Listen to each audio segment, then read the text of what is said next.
I believe I told you all this when we started the tank activity, but the chapter that we are entering now is called Sampling Distributions, and it is the basis of everything we do second semester.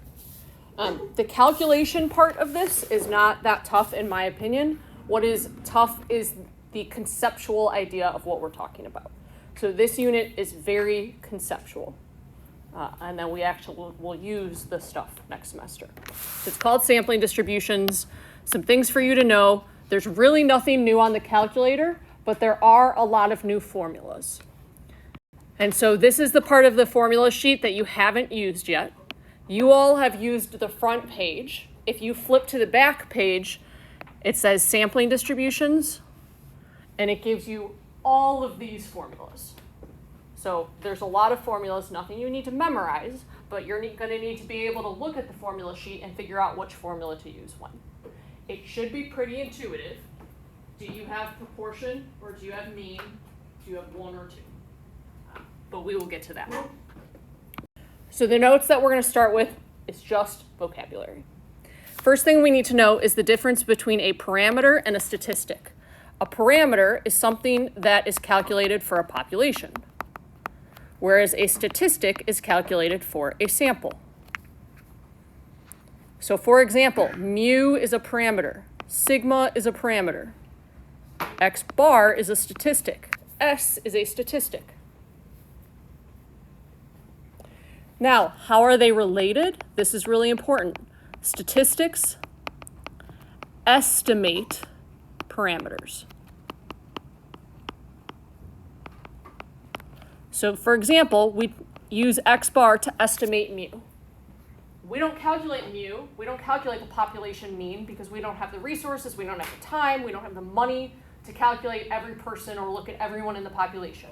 So we take a sample instead, find the sample mean, and use it to estimate the population mean. This is something really, really important. This is a big source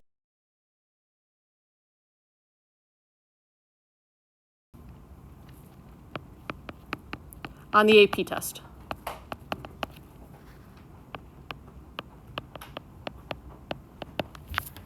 Is using the wrong symbol. So for example, on the backboard, when people were looking at the statistics that they calculated, many of you calculated x bar plus 2s. We do not have mu, we did not have sigma, so those would not have been the appropriate symbols to use. So we need to make sure we're using the correct symbol. So first example, identify the sample, statistic, population, and parameter. A Pew Research Center poll asked 1,102 randomly selected 12 to 17-year-olds in the U.S. if they have a cell phone. Of the respondents, 71% said yes. Okay, so the sample is these 1,102 randomly selected 12 to 17-year-olds. The statistic, I don't just want a number. So 71% is the statistic, but what kind of statistic is that? Not mean, what is it?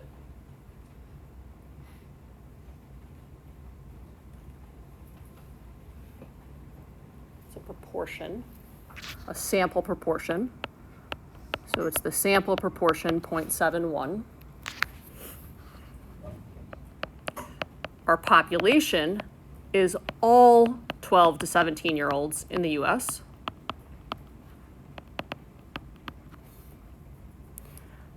And our parameter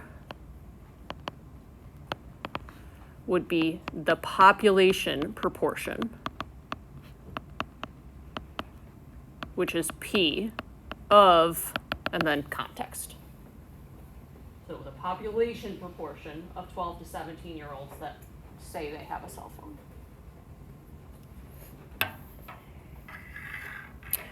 Okay, how confident are you that the true value of 12 to 17-year-olds that have a cell phone is 71%? Not really. I'm pretty confident. You're pretty confident it's exactly 0.71. You sure? Around there. Maybe around there, probably not exactly 0.71. What is the idea called that when we take different samples, we're going to get different estimates? Sampling variability. Can you write that down? Because that's a really important term. Oh, look, it's already below. Write it down anyway. So this is just one sample. The likelihood that the true value, the true population parameter of all 12 to 17-year-olds, blah, blah, blah, that is 0.71, not very good.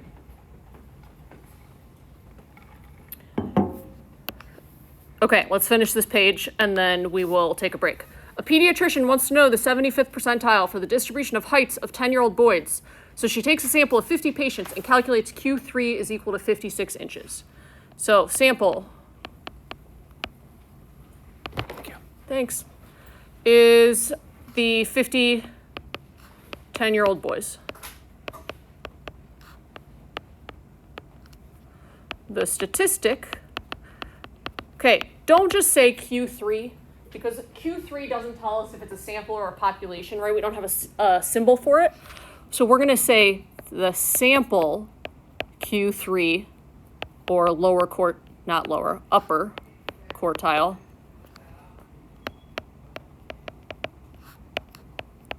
of height. I'm going to say in inches. Population is all 10-year-old boys.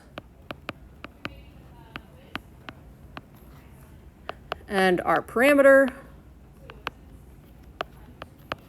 is the population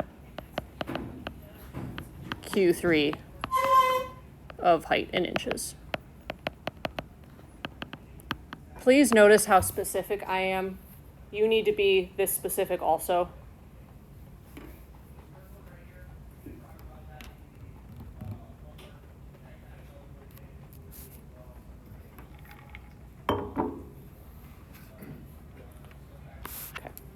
And then last two terms, and these are the two most important terms that we are going to talk about.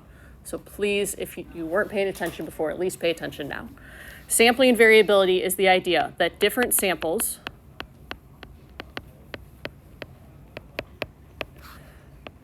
from the same population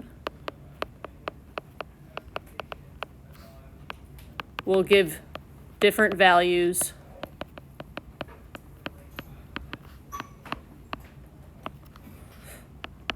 for the statistic.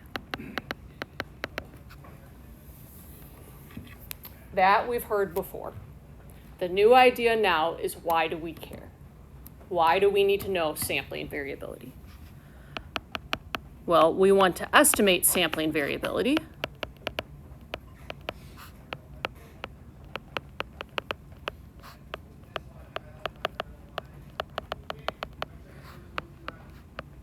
so we can know how close our estimate is to the truth. That is called the margin of error.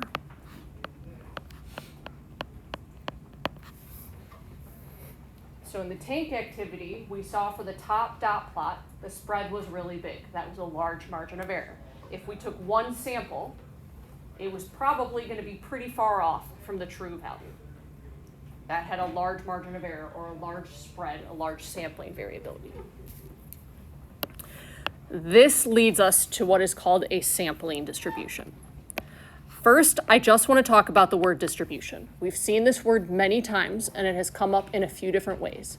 Sample distribution, population distribution, probability distribution. Every time we talk about distribution, it has the same meaning. Distribution shows the possible values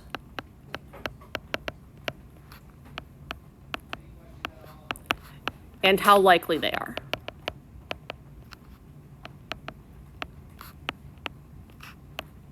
So like I said, we've taken a look at the population distribution. We've taken a look at a sample distribution. The new one we are adding now is a sampling distribution. So a sampling distribution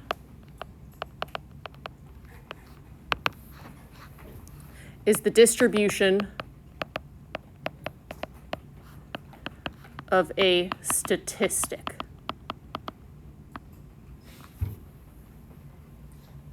So a population distribution, if it's a dot plot, every dot represents an individual in the population. But the dot plots that we did with the tank activity, every dot represented a sample. It wasn't an individual tank, it was a sample of tanks. So that's what we mean by statistic. It might be that every dot is an X bar, or every dot is an S, but every dot represents a sample, not just an individual. Okay, last thing. Why do we care? Is we need to know how likely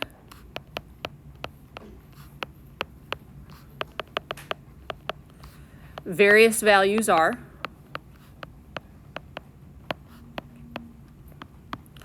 So we know if we have convincing evidence of something.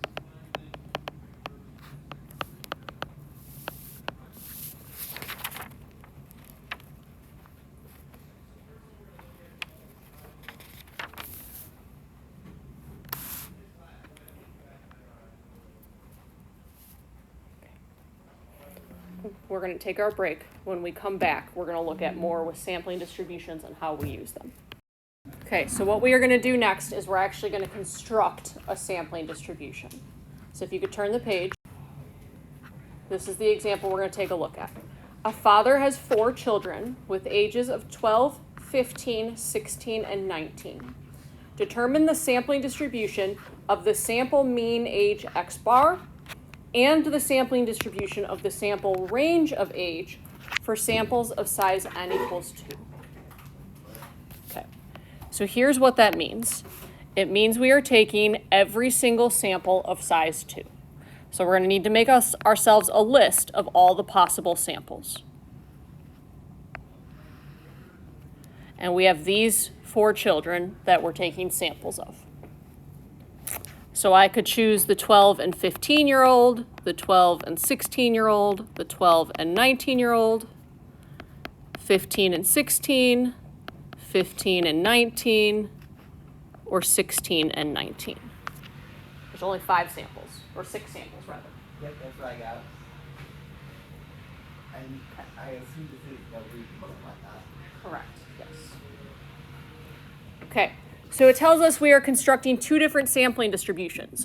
The first one is sample mean X bar. So what we have to do then is calculate X bar for each of those samples.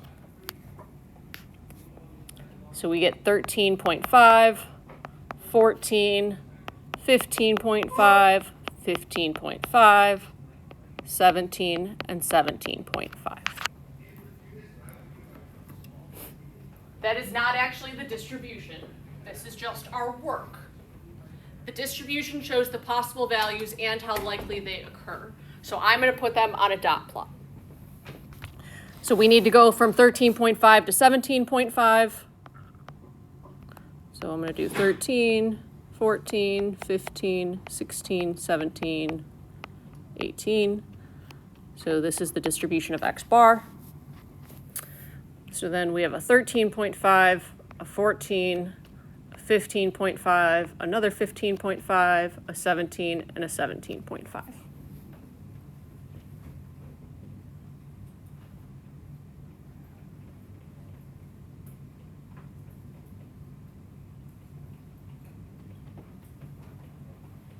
So it is incredibly important here that we recognize that every dot doesn't represent a single person, a sample of size 2.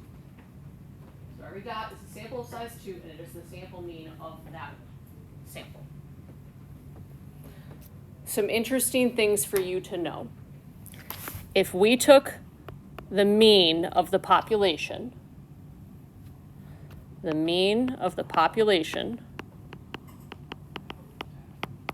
is 15.5. the other thing that is interesting to know is if we took all 6 of those X bars and we averaged them up, so if we averaged all 6 dots, we also get 15.5. And that is important, and I'm going to tell you why in a minute. But what that tells us is if this is the true value, sometimes our estimate is too high, sometimes our estimate is too low, but in the long run, it's going to be right on. That's not always the case, though. So then it asks us to do the same thing, but with sample range. So now we're going to calculate the range of each sample. Range is just maximum minus minimum, so all we're doing is subtracting our 2 values. So we get 3, 4, 7, 1, 4, 3.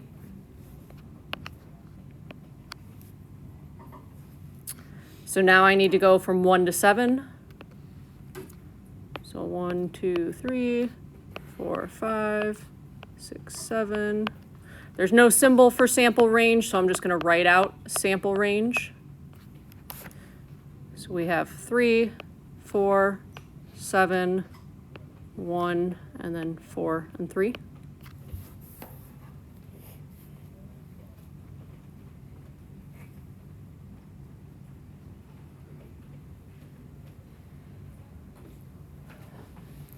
Okay, so we're going to calculate those same numbers again. If we look back to the population and calculate the range of that population, it's going to be 19 subtract 12, or 7. So the population range is 7. If I took all the dots on the dot plot and I averaged them up, so if I average up all of those sample ranges, I would get 3.67. This is really important.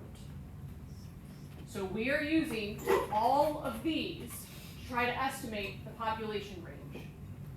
What this is telling us is in the long run, we're always going to have, not always, in the long run, we are going to underestimate range. So in the long run, we're going to tend to get a lot of values that are too small. There is a word, well, there's 2 words for this. X bar is what is called an unbiased statistic, and I will write out that definition later. Whereas range, sample range specifically, is a biased statistic, meaning in the long run, it will tend to either over or underestimate what we're trying to estimate. So this is the idea that you're going to be looking at in the homework and that we're going to continue discussing. It's the idea of how do these samples work, or how do these statistics work. Any questions on constructing a sampling distribution? When you do this in your homework, I want to be clear that this is your answer. And this is your answer, not the table. The table is just the work to calculate the statistics.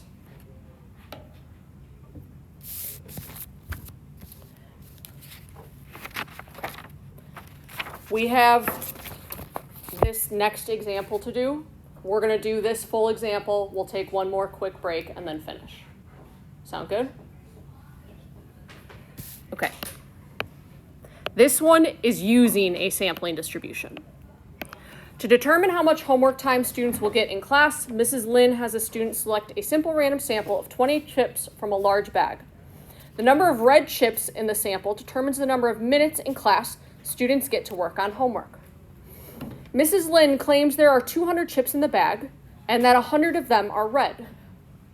When Jenna selected a random sample of 20 chips from the bag without looking, she got 7 red chips. Does this provide convincing evidence that less than half of the chips in the bag are red? Okay, so the claim is 50% are red, but when Jenna took a sample of size 20, it was actually 7. So part A, what is the evidence that less than half of the chips in the bag are red? Well, 7 out of 20 was our sample, which is 0.4, which is less than 50%. It's less than half. So when we took a sample, it was actually less than 50%. Now, if 50% of the chips in the bag are red, does that mean every time we take a sample, half of the chips will be red? No, right? Okay, so two possible explanations. Explanation one is just sampling variability.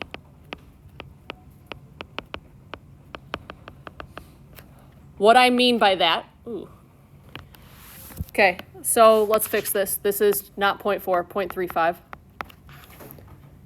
0.35. Sampling variability. What I mean by that is half the bags, not half the bags, half of the chips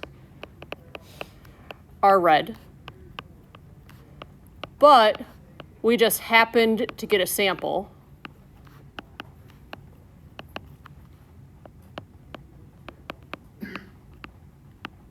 where less than half are red. So it really is true, half the chips in the bag are red, we just happen to choose a sample where less than half are red. And then the second one is that Mrs. Lin is incorrect, and it really is less than half are red.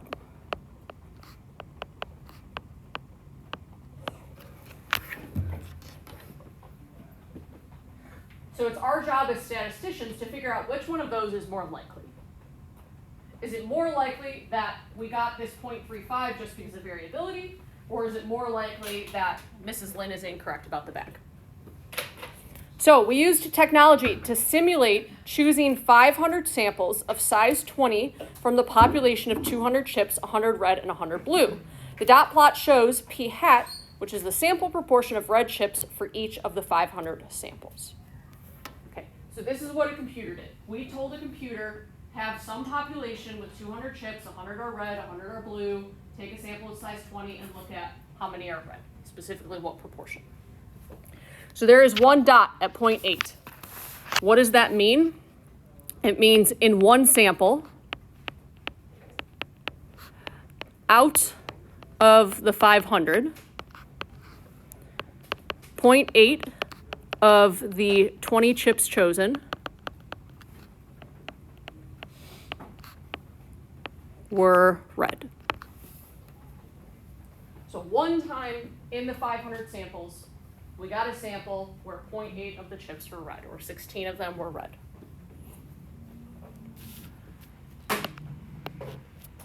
Okay, the key here is parts D and E, and this is the part where people get messed up.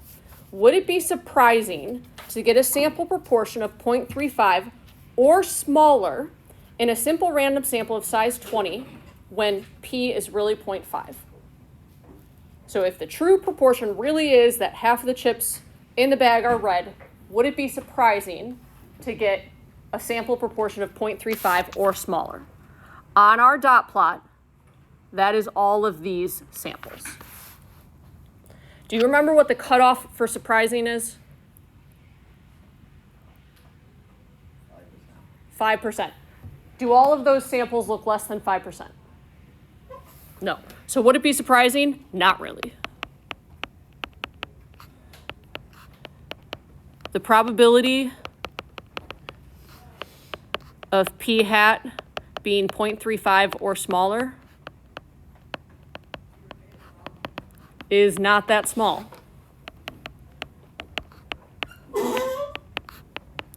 It's not less than 5%.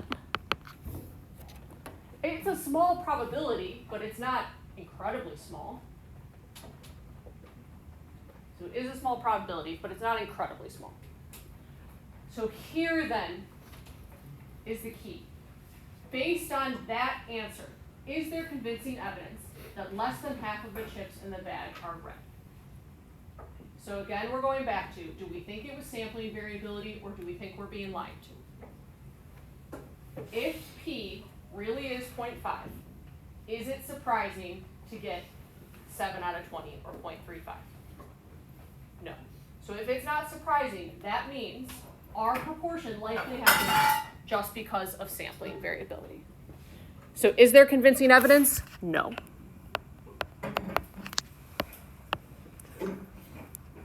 No. a sample proportion of 7 out of 20 likely happened just by sampling variability.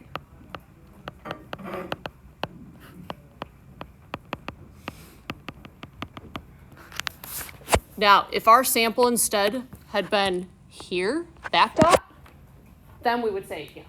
Yeah, we have evidence that less than half the chips in the bag are red, because what we got is so unlikely.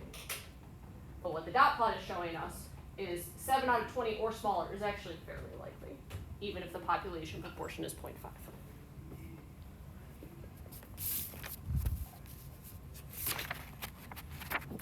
Okay. Break 2. Questions on what we've done so far? Okay.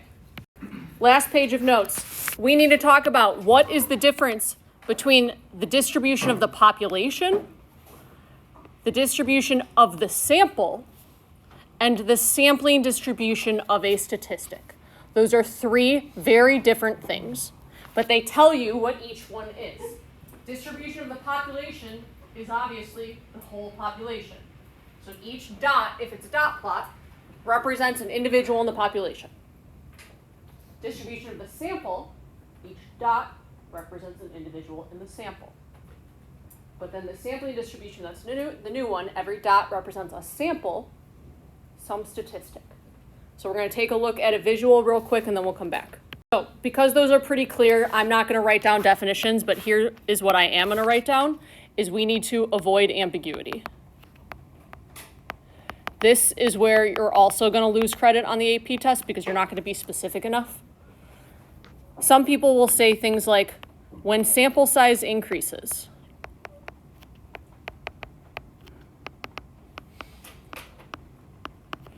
variability decreases.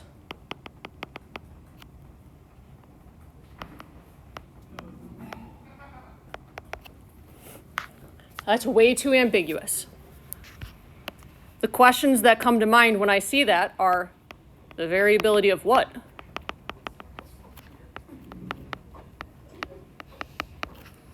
Which distribution are we talking about?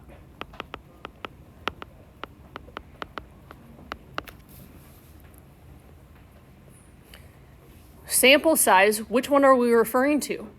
In the applet we looked at, we were taking samples of size 25, but we took 100 samples. So which one are we increasing? Are we taking more samples, or are we increasing that size of 25? So we need to be specific. Okay, so now, like we talked about before, biased and unbiased estimators. A biased estimator consistently over or underestimates parameter. So in the long run, it'll either over or underestimate the parameter. To be clear, an unbiased estimate is not one that is perfect. That's not what it means.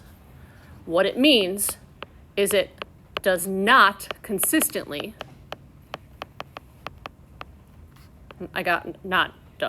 is not consistently too high or too low.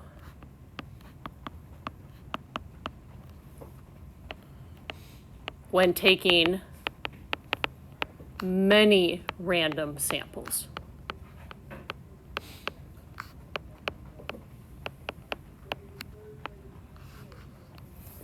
So it tells us nothing about a single sample. It just tells us in the long run, if we were to take this samples of the same size over and over and over again, whether we would over or underestimate.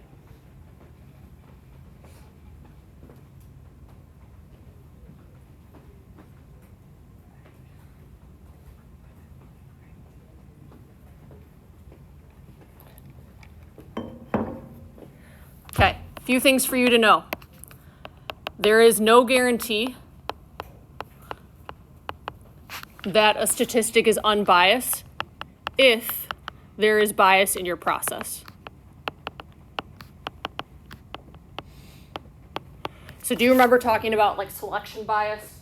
A sample that you take systematically differs from the population. If you have selection bias in your sample, there's no way we can make up for that. Okay, you do need to know some examples. Biased ones. Standard deviation is biased. Maximum and minimum are biased. Unbiased estimators. X bar, sample mean, is unbiased. Sample median is unbiased. Sample variance is unbiased. So that is the one that I think is the hardest to remember. Variance is unbiased, but standard deviation is biased.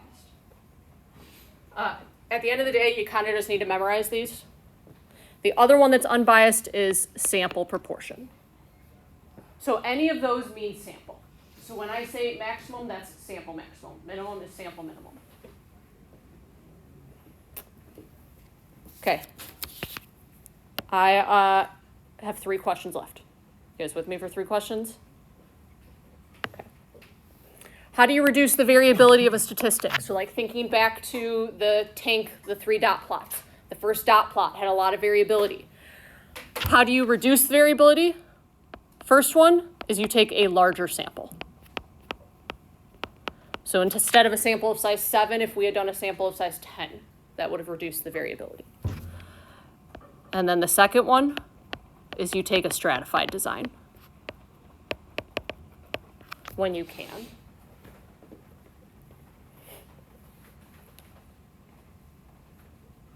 Okay, what effect does the size of the population have on sampling variability? None. None at all. So population size does not matter, except there is one reminder we've talked about. A lot of the calculations that we do assume that we are sampling with replacement.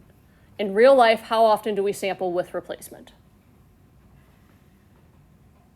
Pretty much never, right? Okay, so sampling without replacement is about the same as sampling with replacement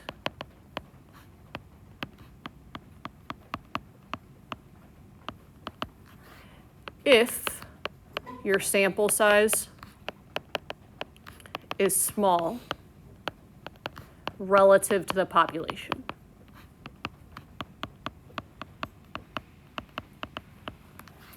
What that means is less than 10%. So population size does not affect sampling variability as long as your sample size is less than 10% of the population. And that is just because we're sampling without replacement. All of our calculations have to do with replacement, but the two are indistinguishable as long as the sample is small relative to the population.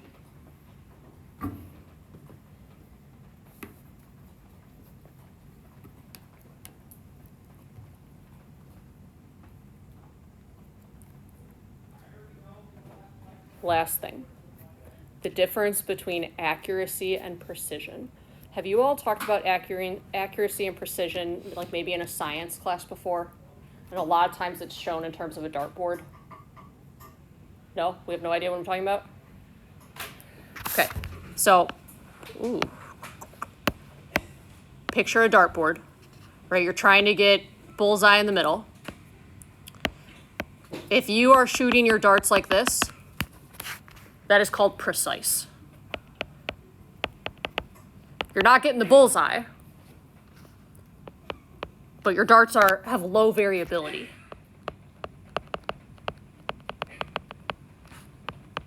Or a low spread.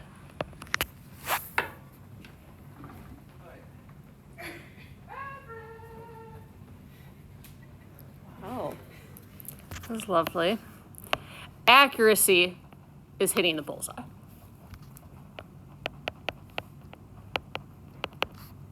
So accuracy in our case means unbiased. It's related to center. So ultimately where this is going is if we're looking to estimate something and we're using a statistic, we want a statistic that is both precise and accurate. We want a statistic that isn't going to over or underestimate in the long run, but we also want a statistic that has low variability. Because we're trying to estimate how far away is our estimate from the true value. So for accuracy, could they not be precise, like spread out as long as they're